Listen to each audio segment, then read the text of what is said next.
Okay, more installation tips. So obviously the inverter needs to stay dry. You don't want water dripping on it. You don't want a splash risk. Most of our Go Power inverters, I mean, all of them are UL certified, but part of that certification requires installation.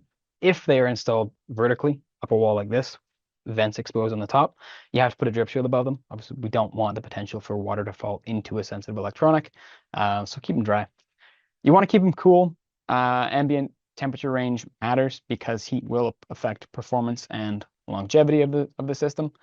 Keep it in a well ventilated area. Don't slam it in a compartment down near the engine in a Class A motorhome with batteries and everything all piled in, and then call us wondering why it's shutting down prematurely. It's because it's too hot. They need some sort of ventilation to keep themselves cool.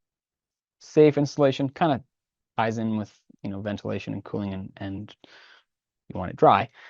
You don't want to install it in the same compartment or in the exact same space as like a flooded lead acid batteries, right? Those can produce gas when they're charging, which is not ideal for an inverter. So keep flooded lead acid batteries always in a separate space than an inverter or inverter charger, whatever it might look like. Distance to batteries. This is actually very important. You don't want the inverter, ideally, you don't ever want it more than 10 feet from the batteries. The closer to the batteries, the better. This is very important for performance, which is like voltage drop in the system. The closer you can have the unit to the batteries, the better the performance will be, and the less heat and power loss will happen, essentially.